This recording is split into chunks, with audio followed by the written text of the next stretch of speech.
Hey, what's going on, everybody? Welcome to today's video on the Sideline Scoop. So in today's video, I'm going to be taking a look at some players from the Philadelphia Eagles. I'm going to take a look at Carson Wentz as well as Miles Sanders and show you some stats from last season and where I think they will go in 2020. So if you guys are new to this channel, welcome. My name is Luke Beller and I post videos about the Packers and fantasy football as well. I sort of mix and match them. So if you're into either of those things, feel free to subscribe to the channel down below. Right now I'm putting out about 5 to 10 videos a week. So if you're into that kind of thing, feel free to subscribe down below. But when we take a look at Carson Wentz, currently he's being taken as the 11th QB off the board. That's according to Fantasy Pros and yeah, that's according to Fantasy Pros ADP. So right now he's being taken as the 11th QB off the board. I think the question we have to ask is that where he should be going, and basically what is his upside and what can he really produce in 2020? And if we take a look at 2019, if we take a look at his stats, he had 4,039 passing yards, 27 touchdowns, and 7 interceptions. And he finished as a QB9 last season in fantasy football. And one thing to keep in mind is last season, the Eagles offense really had lots of problems with injuries, and lots of his receivers got injured, like Alshon Jeffrey, Deshaun Jackson. And so he really didn't have much to work with. And when you take a look at his like, the receiver that caught the most yards was only like about 400 yards from his top receiver. So not very good at all, not much help when it came to the receiving end, and he was still able to be in the top 10 when it came to quarterbacks and fantasy football.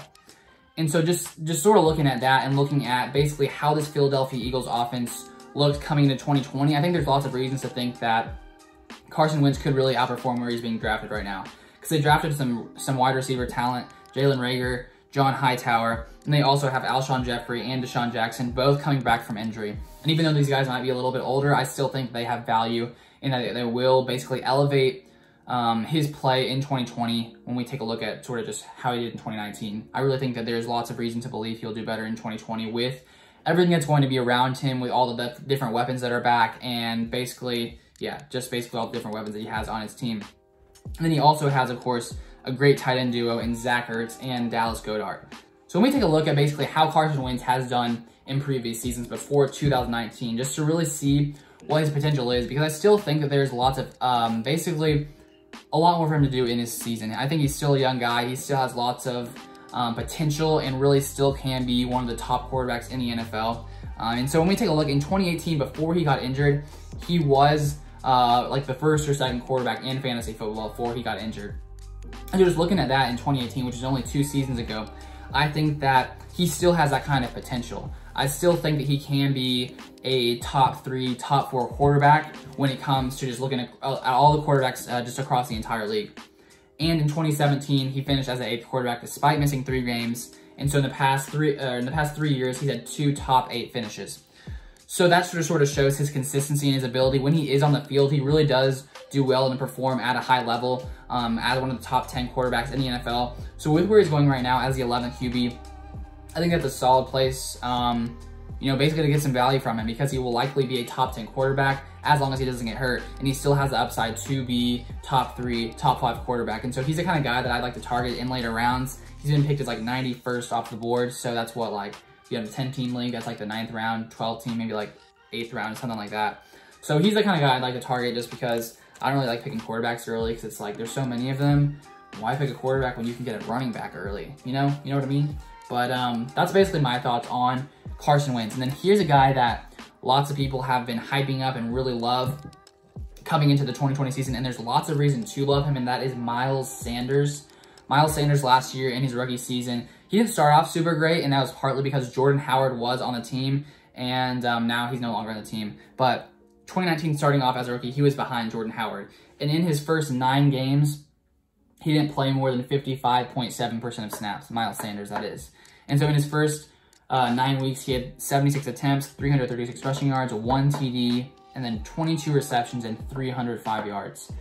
But when Jordan Howard got injured, that's when we really saw Miles Sanders elevate his play and really show what his potential is, which is why people are drafting him so high now, is because of how he did from weeks 11 on.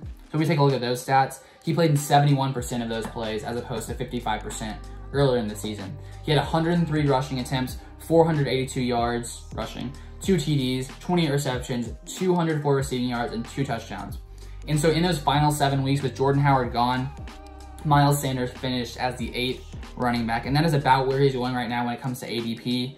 When you look at FFPC, ADP, he's 8th, and Fantasy Pros, he's 11th. So around that 8 to 11 range, and that is sort of how he did in the final 7 weeks, which makes sense with where he's going right now because Jordan Howard is no longer on this team. The Eagles really haven't done much to add another running back, and there are lots of people that think they might add another running back, which could sort of hurt him a little bit, but up to this point, they have yet to do so.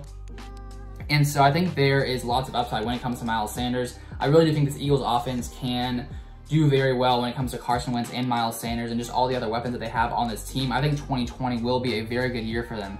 And then one thing I wanted to point out for Miles Sanders, because just to make you aware of what people think, there's some people that think that he can't really be a every down back, which I think he can be. I think he sort of showed that in the last 7 weeks of the season. But one reason is because since Peterson was on this Eagles team as a coach from 2016, they haven't had a running back run the ball more than 179 carries, or 179 times. And so some people might think that that could basically hold him back and that he won't be utilized completely, like as a workhorse back in this offense. But I think one argument for that could be that the Eagles really haven't had a back like Miles Sanders, a guy who is as talented and as explosive as him. And so while it's always a potential, it's possible that he could not be utilized in that way, I think that it sort of showed in the final 7 weeks of last season how much they utilized him. And unless they do add another running back, I still think that he'll definitely, be in the top 10 when it comes to running backs. And even if they do add another guy, I still think he could be in the top 10. I think it just really depends on, of course, who they add, what kind of guy it is. But I still think there's lots to like about Miles Sanders, and everyone seems to think that as well. So that's basically the two guys I really wanted to go over on this Eagles offense. So hopefully you guys got some value from this. If you did, feel free to like it down below. And if you want to see some more fantasy content, feel free to subscribe to the channel. But I just want to say thank you guys for watching. I appreciate it. I hope you guys have a great rest of your day, and I'll see you guys on my next video tomorrow.